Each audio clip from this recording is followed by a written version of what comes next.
श्री शिवाय नमस्तभ्यम। ओम नमः शिवाय। प्रिय भक्तजनों, आज का दिन आप सभी के लिए शुभ और मंगलमय हो। आज शिव पुराण की कथा में सुनेंगे भगवान शिव के लिंग और साकार विग्रह के पूजा के रहस्य और महत्व का वर्णन। सूत जी कहते हैं, शौनक जी, जो श्रवण, कीर्तन और मनन इन तीनों साधनों के अनुष्ठान में समर्थ ना हो, वह भगवान शंकर के लिंग और मूर्ति की स्थापना करके नित्य उसकी पूजा करे तो संसार सागर से पार हो सकता है। वंचना अथवा छल ना करके हुए अपनी शक्ति के अनुसार धनराशि ले जाए, उसे शिवलिंग अथवा शिव मूर्ति की सेवा के लिए अर्पित कर दे। साथ ही निरंतर उस लिंग और मूर्ति की पूजा करे। उसके लिए भक्ति भाव से मंडप, गोपुर, तीर्थ, मठ एवं क्षेत्र की स्थापना करे। उत्सव रचाए। वस्त्र, गंध, पुष्प, धूप, दीप और पुआ और शाक आदि व्यंजनों से युक्त भांति भांति के भक्ष्य भोजन अन्न नैवेद्य के रूप में समर्पित करे। छत्र, ध्वजा, व्यंजन, चामर तथा अन्य अंगों सहित राजोपचार की भांति सब सामान भगवान शिव के लिंग एवं मूर्ति को चढ़ाए। प्रदक्षिणा, नमस्कार यथाशक्ति जप करे। आह्वान से लेकर विसर्जन तक सारा कार्य प्रतिदिन भक्ति भाव से संपन्न करे। इस प्रकार शिवलिंग अथवा शिव मूर्ति में भगवान शंकर की पूजा करने वाला पुरुष श्रवण आदि साधनों का अनुष्ठान ना करे तो भी भगवान शिव की प्रसन्नता से सिद्धि प्राप्त कर लेता है। पहले के बहुत से महात्मा पुरुष लिंग अथवा शिव मूर्ति की पूजा करने मात्र से भव बंधन से मुक्त हो चुके हैं। ऋषियों ने पूछा, मूर्ति में ही सर्वत्र देवताओं की पूजा होती है, लिंग में नहीं, परंतु भगवान शिव की पूजा सब जगह मूर्ति में और लिंग में क्यों की जाती है? सूत जी ने कहा, हे मुनीश्वरों, तुम्हारा यह प्रश्न बड़ा ही पवित्र और अत्यंत अद्भुत है। इस विषय में महादेव जी ही वक्ता हो सकते हैं। दूसरा कोई पुरुष कभी और कहीं भी इसका प्रतिपादन नहीं कर सकता। इस प्रश्न के समाधान के लिए भगवान शिव ने जो कुछ कहा है और जो मैंने गुरु जी के मुख से सुना है उसी तरह क्रमशः वर्णन करूँगा। एकमात्र भगवान शिव ही ब्रह्म रूप होने के कारण निष्कल, निराकार कहे गए हैं। रूपवान होने के कारण उन्हें सकल भी कहा गया है, इसलिए वे सकल अथवा निष्कल दोनों हैं। शिव के निष्कल, निराकार होने के कारण ही उनकी पूजा का आधारभूत लिंग भी निराकार ही प्राप्त हुआ है, अर्थात शिवलिंग शिव के निराकार स्वरूप का प्रतीक है। इसी तरह शिव के सकल या साकार होने के कारण उनकी पूजा का आधारभूत विग्रह साकार प्राप्त होता है, अर्थात शिव का साकार विग्रह उनके साकार स्वरूप का प्रतीक है। सकल और अकल समस्त अंग आकार सहित साकार और अंग आकार के सर्वथा रहित निराकार रूप होने से वे ब्रह्म शब्द से कहे जाने वाले परमात्मा हैं। यही कारण है कि सब लोग लिंग और मूर्ति दोनों में भगवान सदाशिव की पूजा करते हैं। शिव से भिन्न जो दूसरे देवता हैं वे साक्षात ब्रह्म नहीं हैं, इसलिए कहीं भी उनके लिए निराकार लिंग नहीं उपलब्ध। पूर्व काल में बुद्धिमान ब्रह्मपुत्र सनत कुमार मुनि ने मंदराचल पर नंदकेश्वर से इसी प्रकार का प्रश्न किया था। सनत कुमार बोले, भगवान शिव से भिन्न जो देवता हैं उन सबकी पूजा के लिए सर्वत्र प्राय मूर्ति मात्र ही अधिक संख्या में देखी और सुनी जाती है। केवल भगवान शिव की पूजा में लिंग और मूर्ति दोनों का उपयोग किया जाता है। अतः कल्याण में नंदकेश्वर इस विषय में तत्व की बात है उसे मुझे बताइए, जिससे अच्छी तरह समझ आ जाए। नंदकेश्वर ने कहा, निष्पाप ब्रह्म कुमार, आपके इस प्रश्न का हम जैसे लोगों के द्वारा कोई उत्तर नहीं दिया जा सकता, क्योंकि यह गोपनीय विषय है और लिंग साक्षात ब्रह्म का प्रतीक है। तथापि आप शिव भक्त हैं, इसलिए इस विषय में भगवान शिव ने जो कुछ बताया है उसे ही आपके समक्ष कहता हूँ। भगवान शिव ब्रह्म स्वरूप और निष्कल हैं, इसलिए उन्हीं की पूजा में निष्कल लिंग का उपयोग होता है। संपूर्ण वेदों का यही मत है। सनत कुमार बोले, महाभाग योगेंद्र, आपने भगवान शिव और दूसरे देवताओं के पूजन में लिंग और वेर का जो प्रचार का रहस्य पूर्व विभाग बताया है वे यथार्थ है। इसलिए लिंग और मूर्ति आदि की उत्पत्ति का जो उत्तम वृत्तांत है उसी को मैं इस समय सुनना चाहता हूँ। लिंग के प्राकट्य के रहस्य सूचित करने वाला प्रसंग मुनि सुनाइए। इसके उत्तर में नंदकेश्वर ने भगवान महादेव के निष्कल स्वरूप लिंग के आविर्भाव का प्रसंग सुनाना आरंभ किया। उन्होंने ब्रह्मा और विष्णु के विवाद, देवताओं की व्याकुलता, चिंता, देवताओं का दिव्य कैलाश शिखर पर गमन, उनके द्वारा चंद्रशेखर महादेव का स्तवन, देवताओं से प्रेरित हुए महादेव जी का ब्रह्मा और विष्णु के विवाद स्थल में आगमन, दोनों के बीच निष्कल आदि अंत रहित भीषण अग्निस्तंभ के रूप में उनका आविर्भाव आदि प्रसंगों की कथा कही। तदंतर श्री ब्रह्मा और विष्णु दोनों के द्वारा उस ज्योतिर्मय स्तंभ की ऊंचाई और गहराई की थाह लेने की चेष्टा, केतकी पुष्प के शाप वरदान आदि के प्रसंग भी सुनाए। तो प्रेम से बोलिए ओम नमः शिवाय। महेश्वर का ब्रह्मा और विष्णु को अपने निष्कल सकल स्वरूप का परिचय देते हुए लिंग पूजन का महत्व बताना। नंदकेश्वर कहते हैं, तदंतर वे दोनों ब्रह्मा और विष्णु भगवान शंकर को प्रणाम करके दोनों हाथ जोड़े उनके दाएं भाग चुपचाप खड़े हो गए। फिर उन्होंने वहां साक्षात प्रकट पूजनीय महादेव जी को श्रेष्ठ आसन पर स्थापित करके पवित्र पुरुष वस्तुओं द्वारा उनका पूजन किया। दीर्घ काल तक अविकृत भाव से सुस्थिर रहने वाली वस्तुओं को पुरुष वस्तु कहते हैं और अल्प काल तक टिकने वाली क्षणभंगुर वस्तुएं प्राकृत वस्तु कहलाती हैं। इस तरह वस्तु के ये दो भेद जानने चाहिए। किन पुरुष वस्तुओं से उन्होंने भगवान शिव का पूजन किया यह बताया जाता है। हार, नुपुर, केयूर, क्रीट, मणिमय कुंडल, यगो पवित्र उत्तरीय वस्त्र, पुष्पमाला, रेशमी वस्त्र, हार, मुद्रिका, पुष्प, तांबूल, कपूर, चंदन, अगूर का अनुलेप, धूप, दीप, श्वेत छत्र, व्यंजन, ध्वजा, चवर और अन्य दिव्य उपहारों द्वारा जिनका वैभव वाणी और मन की पहुंच से परे था, जो केवल पशुपति के ही योग्य थे और जिन्हें पशु बुद्ध जीव कदापि नहीं पा सकते, उन दोनों ने अपने स्वामी महेश्वर का पूजन किया। सबसे पहले वहाँ ब्रह्मा और विष्णु ने भगवान शंकर की पूजा की। इससे प्रसन्न हो भक्ति भाव पूर्वक शिव ने वहाँ नम्र भाव से खड़े हुए उन दोनों देवताओं से मुस्कुराकर कहा। महेश्वर बोले, पुत्रों, आज का दिन एक महान दिन है। इसमें तुम्हारे द्वारा जो आज मेरी पूजा हुई है इससे मैं तुम लोगों पर बहुत प्रसन्न हूँ। इसी कारण यह दिन परम पवित्र और महान से महान होगा। आज की यह तिथि शिवरात्रि के नाम से विख्यात होकर मेरे लिए परम प्रिय होगी। इस समय जो मेरे लिंग, निष्कल अंग आकृति से रहित निराकार स्वरूप के प्रतीक, वेर, सकल साकार रूप के प्रतीक विग्रह की पूजा करेगा, वह पुरुष जगत की सृष्टि और पालन आदि का कार्य भी कर सकता है। जो शिवरात्रि के दिन रात दिन निराहार और जितेंद्रिय रहकर अपनी शक्ति के अनुसार निश्चल भाव से मेरी यथोचित पूजा करेगा, उसको मिलने वाले फल का वर्णन सुनो। 1 वर्ष तक निरंतर मेरी पूजा करने पर जो फल मिलता है वह सारा फल केवल शिवरात्रि को मेरा पूजन करने से मनुष्य तत्काल प्राप्त कर लेता है।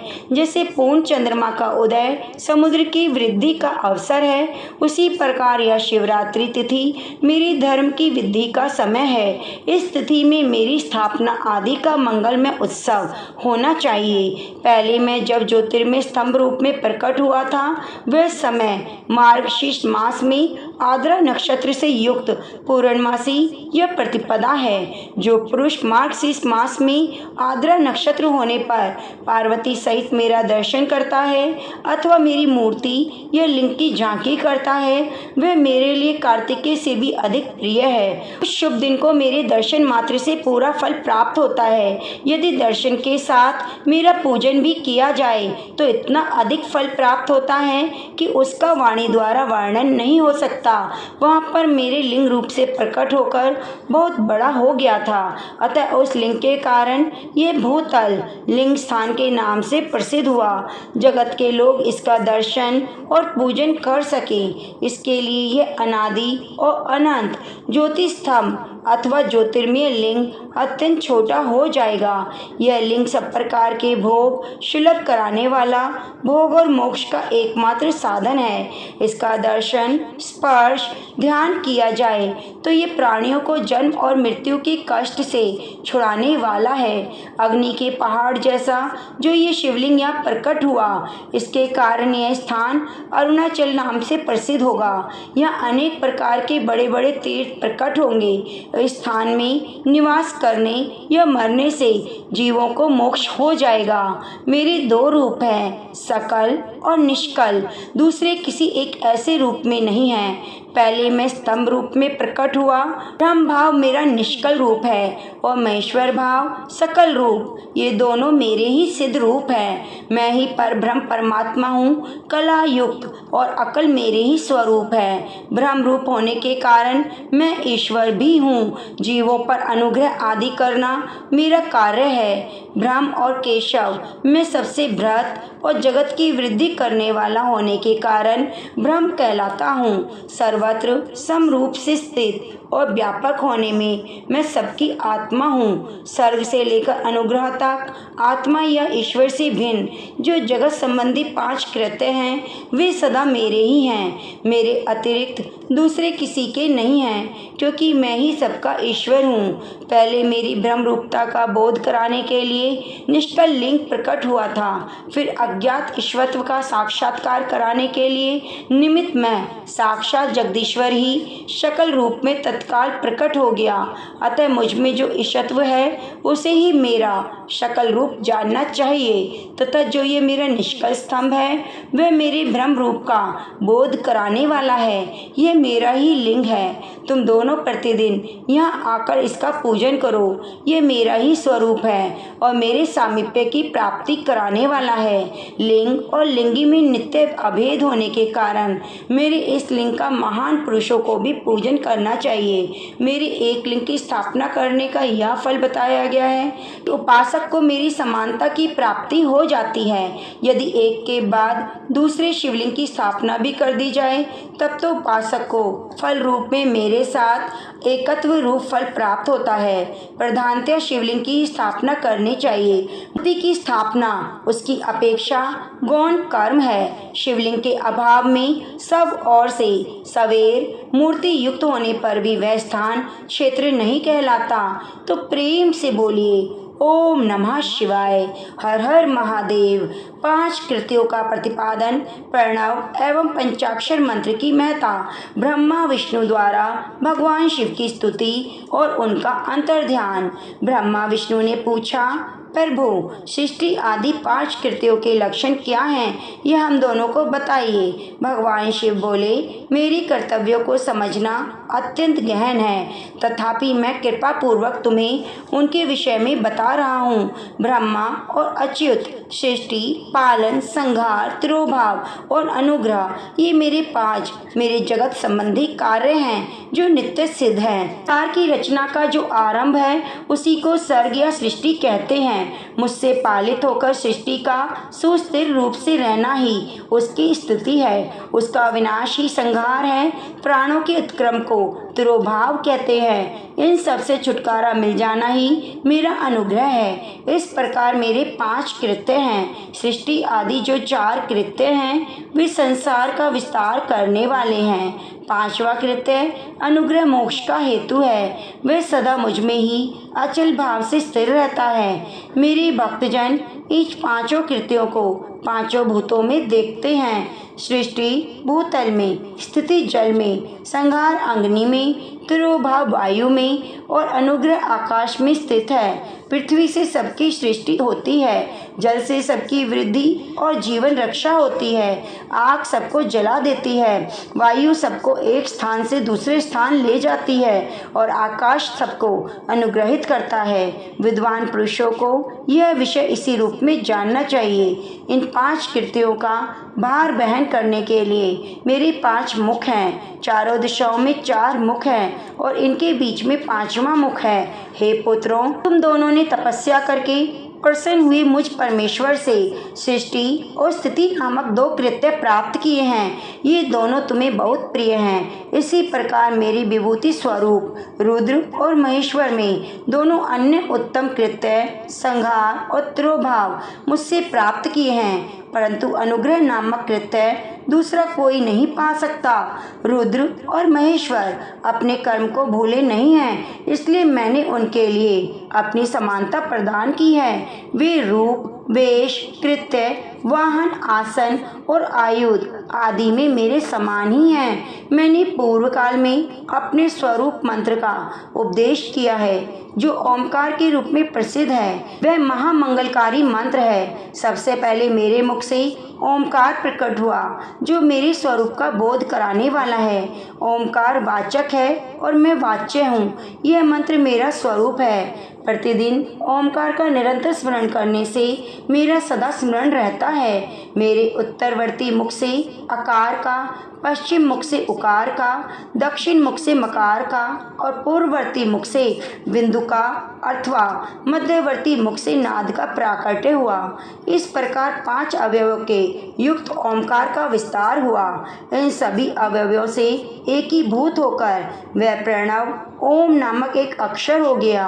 यह नाम रूपात्मक सारा जगत तथा वेद उत्पन्न स्त्री पुरुष वर्ग रूप दोनों कुल इस प्रणव मंत्र से व्याप्त हैं। यह मंत्र शिव और शक्ति दोनों का बोधक है। इसी से पंचाक्षर मंत्र की उत्पत्ति हुई है। जो मेरे सकल रूप का बोधक है, वह अकार आदि क्रम से और मकार आदि क्रम से क्रमशः प्रकाश में आया है। इस पंचाक्षर मंत्र से मात्र का वर्णन प्रकट हुए, जो 5 भेद वाले हैं। उसी से शिरो मंत्र सहित त्रिपदा गायत्री का प्राकट्य हुआ। उस गायत्री से संपूर्ण वेद प्रकट हुए और उन वेदों से करोड़ों मंत्र निकले। उन मंत्रों से भिन्न भिन्न कार्यों की सिद्धि होती है, परंतु इस प्रणव और पंचाक्षर से संपूर्ण मनोरथों की सिद्धि होती है। इस मंत्र समुदाय से भोग और मोक्ष दोनों सिद्ध होते हैं। मेरे सकल स्वरूप से संबंध रखने वाले सभी मंत्र राज साक्षात भोग प्रदान करने वाले और शुभ कारक हैं। नंदिकेश्वर कहते हैं, तदंतर जगदम्बा पार्वती के साथ बैठे हुए गुरुवर महादेव जी ने उत्तर की ओर मुख करके बैठे हुए ब्रह्मा और विष्णु को पर्दा करने वाले वस्त्र से आच्छादित करके उनके मस्तक पर अपना कर कमल रखकर धीरे धीरे उच्चारण करके उन्हें उत्तम मंत्र का उपदेश दिया। मंत्र और तंत्र में बताई हुई विधि के पालन पूर्वक 3 बार मंत्र का उच्चारण करके भगवान शिव ने उन दोनों शिष्यों को मंत्र की दीक्षा दी। फिर उन शिष्यों ने गुरु दक्षिणा के रूप में अपने आप को समर्पित कर दिया। दोनों हाथ जोड़कर समीप खड़े हो गए और उन देवेश्वर जगतगुरु का स्तवन किया। ब्रह्मा विष्णु बोले, हे प्रभु, आप निष्कल रूप हैं, आपको नमस्कार है। आप निष्कल तेज से प्रकाशित होते हैं, आपको नमस्कार है। आप सबके स्वामी हैं, आपको नमस्कार है। आप सर्वात्मा को नमस्कार है। आप सकल स्वरूप महेश्वर को नमस्कार है। आप प्रणव के वाचार्थ हैं, आपको नमस्कार है। आप प्रणव लिंग वाले हैं, आपको नमस्कार है। सृष्टि पालन संहार तिरोभाव अनुग्रह करने वाले, आपको नमस्कार है। आपके 5 मुख हैं, आप परमेश्वर को नमस्कार है। 5 ब्रह्म स्वरूप 5 कृत्य वाले, आपको नमस्कार है। आप सबकी आत्मा हैं, ब्रह्म हैं। आपके गुण और शक्तियाँ अनंत हैं, आपको नमस्कार है। आपके सकल और निष्कल 2 रूप हैं। आप सद्गुरु एवं शंभु हैं, आपको नमस्कार है। इन पद्मों द्वारा अपने गुरु महेश्वर की स्तुति करके ब्रह्मा और विष्णु ने उनके चरणों में प्रणाम किया। महेश्वर बोले, आद्रा नक्षत्र से युक्त चतुर्दशी को प्रणव का जप किया जाए तो वह अक्षय फल देने वाला होता है। सूर्य की कांति से युक्त माह आद्रा नक्षत्र में एक बार किया हुआ प्रणव जप कोटि गुनी जप का फल देता है। मृगशिरा नक्षत्र का अंतिम भाग, पुनर्वसु आदि भाग पूजा होम तर्पण आदि के लिए सदा आद्रा के समान ही होता है। ये जानना चाहिए। मेरा या मेरे लिंग का दर्शन प्रभात काल में ही, प्रातः और मध्याह्न के पूर्व काल में करना चाहिए। मेरे दर्शन पूजन के लिए चतुर्दशी तिथि निश्चित व्यापिनी अथवा प्रदोष व्यापिनी लेनी चाहिए, क्योंकि परिवर्तनी तिथि से संयुक्त चतुर्दशी की ही प्रशंसा की जाती है। पूजा करने वालों को मेरी मूर्ति और लिंग दोनों समान हैं, फिर भी मूर्ति की अपेक्षा लिंग का स्थान ऊंचा है। इसलिए मुमुक्ष पुरुषों को चाहिए कि वे वेद मूर्ति से भी श्रेष्ठ समझकर लिंग का पूजन करें। लिंग का ओमकार मंत्र से और वेद का पंचाक्षर मंत्र से पूजन करना चाहिए। शिवलिंग की स्वयं ही स्थापना करके और दूसरे से भी स्थापना कराकर उत्तम द्रव्य उपचारों से पूजा करनी चाहिए। इससे मेरा पद सुलभ हो जाता है। इस प्रकार उन दोनों शिष्यों को उपदेश देकर भगवान शिव वहीं अंतर्ध्यान हो गए।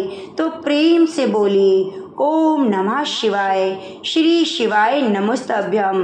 प्रिय भक्तजनों, अगले अध्याय में हम रसपान करेंगे शिवलिंग की स्थापना, उसके लक्षण, पूजन विधि का वर्णन और शिव पद की प्राप्ति कराने वाले सत्कर्मों का विवेचन और आगे के अध्याय। तो आप हमारे चैनल को सब्सक्राइब करके बगल में बनी घंटी को दबाना ना भूलें। आपसे निवेदन है कि वीडियो को लाइक करके, अगर आप भगवान शिव के सच्चे भक्त हैं तो कमेंट बॉक्स में ओम नमः शिवाय जरूर लिखिए। धन्यवाद।